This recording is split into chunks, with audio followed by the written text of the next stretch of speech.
This isn't your grandfather's woke. Vanity Fair is declaring that woke is back and meaner than ever. They call it Woke 2.0. It's focused less on resistance-style online posts and more on street-level chaos. Case in point, the Whistle Mommies of Minneapolis have a CHOP-style zone. And like trolls under a bridge, they're setting up checkpoints to stop cars, harass drivers, checking license plates to make sure they aren't ICE agents. Why do they feel so emboldened? Well, maybe it's because Democrats keep calling ICE agents thugs. They are just thugs running through our streets, and we have to figure out what we can do to stop them. The greatest threat to the homeland right now is called the Department of Homeland Security. The attacks on American citizens by masked hoodlums. If you were attacked by a masked person, you might think you were being kidnapped. You'd be justified in shooting the person. But we see people being shot for what? For driving a car?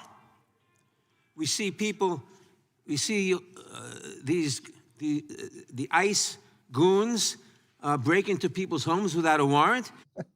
And the media is doing their part. Check out this story. CNN glorified two homeschooled Chicago teenagers who were, quote, trained ICE watchers in Minneapolis.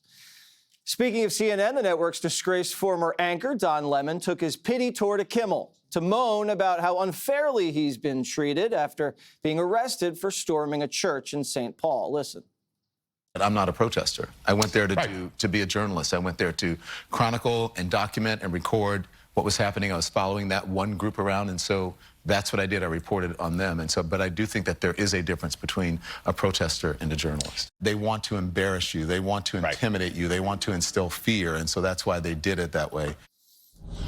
Greg, did you watch Kimmel interview Don Lemon last night?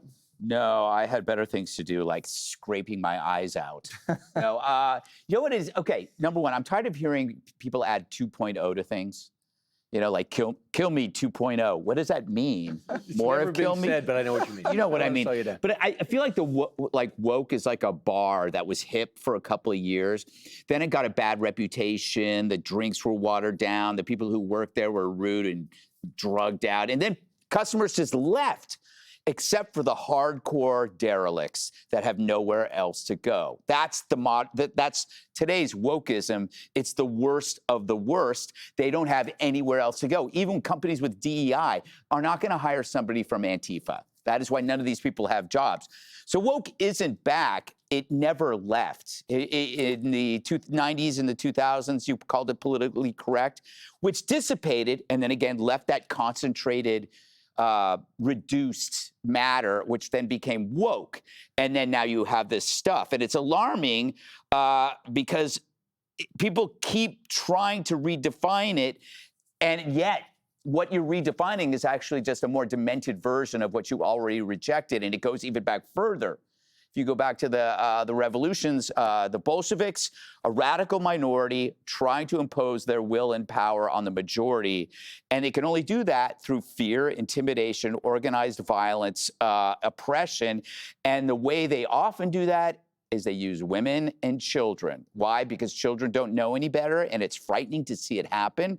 And women can have their compassion and their emotions hijacked, and they're often the most passionate revolutionaries. I mean, the Manson family, those murders were done by young women who believed in a cause. And when you talk to them, they don't even know why. Last point is what's striking about the Democrat Party is that they're willing to risk a civil war over this. They are pushing for the war. They want the Fort Sumter, as Walt said. So why did the Dems trigger the Civil War in 1861? It was to continue slavery, and here it's to continue illegal immigration.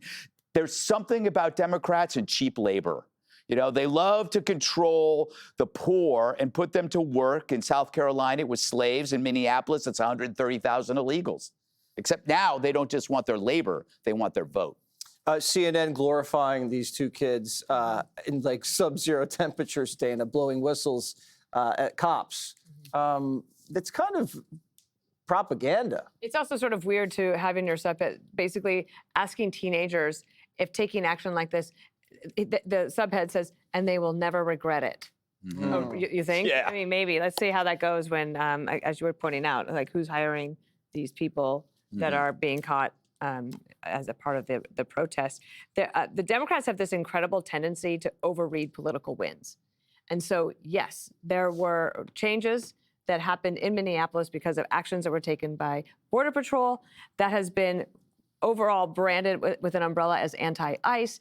And you see that there is enough problem that the president says, okay, I'm going to make a change. He makes a change, and the Democrats automatically think, oh, everybody's for what I'm for now.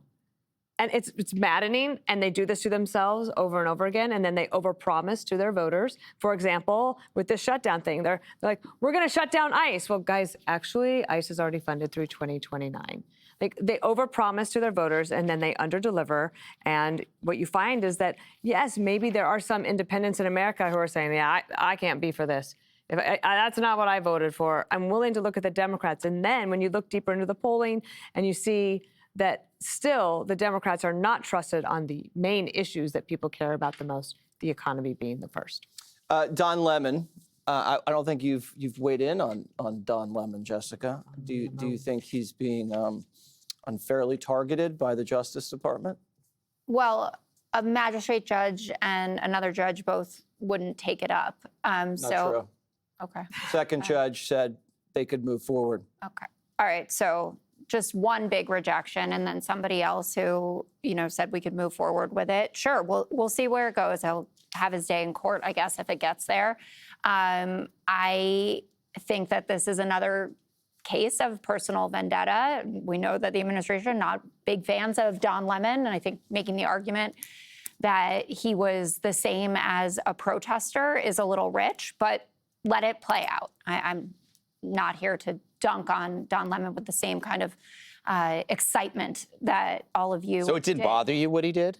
I think I went first that day, and I said, I think this is unacceptable, especially when you hear children in there, and that we have had so many attacks on houses of worship that if anyone in that building thought that someone had walked in with an AR-15 and was about to blow their brains out, that it was unacceptable. So just to rehash, that's what I think about doing that. Sounded like you softened a little bit there. I was worried. No. I also think that ICE should not operate anywhere near a house of worship, which they have been, and they've been picking people up in Even to church protect parking lots. That's not what ICE is doing there. I want to have a calm week, so I'm going to ease my way into what I'm about to say and just say I have accepted the other side's vantage point on this, which is, as you say, Greg, this chaos was caused by you, right? That Biden left the border open, even though all of the people who have completely unjustly, and it is horrible that anyone was killed by someone who was here undocumented, they weren't all let in by Joe Biden, but whatever it is. So let's say that the chaos, we brought it on ourselves.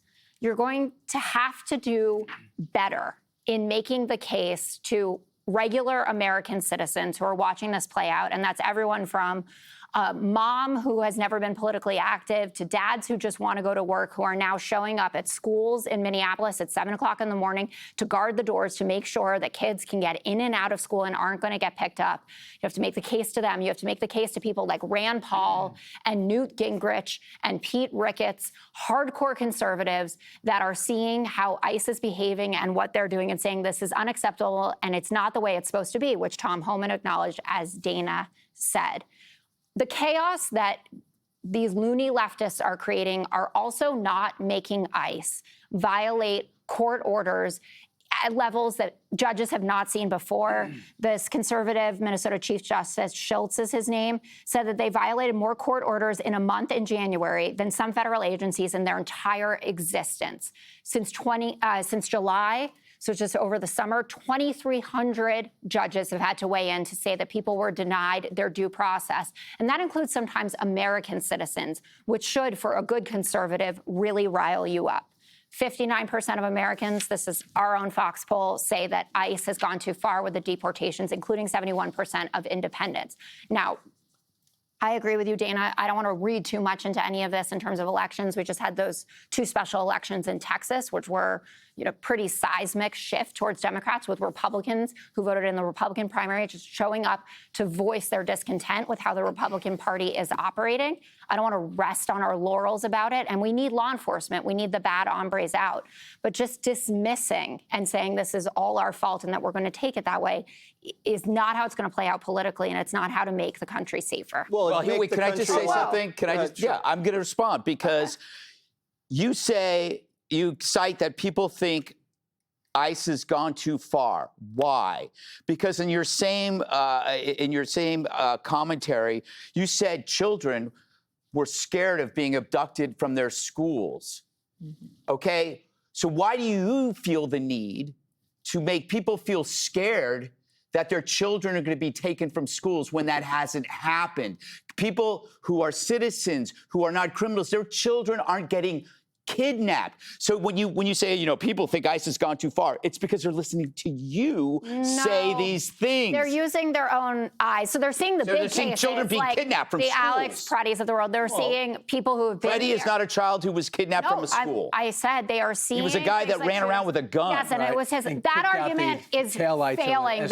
Yes, and that means he should be dead. Well, did I say that? Right. Did I say that? Did I say that? Don't put words in my mouth. So 73%. You poke a bear. Don't blame him. 73% say criminal I illegals. blame you. 73% say criminal illegals should be deported. 67% of the country wants state and local officials to cooperate with federal officials, so they're not doing that. And people would think by watching certain networks that everybody is against ICE and Border Patrol. And what I think the difference between woke 1 and woke 2 is very simple. In woke 1, they started with this DEI and other things, and the George Floyd thing happens, and people start saying, well, maybe America is inherently racist. Maybe we should have people, anchors on SportsCenter, cry. Maybe we should have football players take a knee. Maybe we should have history professors talk about how bad America is and how we're basically 1619 Project. That's really what we're about. In fact, that was the #1 book in the country for a while. But I thought about it. Woke 2 is a lot different. Woke 2 started in these cities like Chicago, these cesspools, like Minneapolis, where they go in to get the criminals out, and people stand up mysteriously just against Donald Trump. They had no problem when Barack Obama was doing it. This is what happened. Tom Homan was there. They would come to the jails, and they would take the criminals out, and the locals would say, thank you. But suddenly Democrats didn't like the label deporter-in-chief, so Trump gets elected. They say, we're going to put a stop to that. So when Trump goes to do it even more intense way with the wall, they say, we're going to stop the wall. We're going to make everything a sanctuary city. We're going to fight it out. But here's the problem. Woke 2 is not growing past the nucleus. No one is jumping on the Woke 2 bandwagon where they jumped on Woke 1. As they say here, it is now darker and more foreboding since the fatal shootings. Yeah. But people are saying, hey, within reason, Minneapolis, you might be upset by the 2 shootings, and there should be investigation, and there will be. Tom Homan comes in to moderate things, and he will actually do that, and he has been doing that. But the target of ICE ridiculing the entire organization, these are American citizens who are law enforcement, and you think you're going to get away by saying it's to fund the police. Let's abolish ICE and abolish the police. Americans are not for any of those things, and I think we're seeing it play out right now. Click here to subscribe to the Fox News YouTube page to catch our hottest interviews and most compelling analysis. You won't get it anywhere else.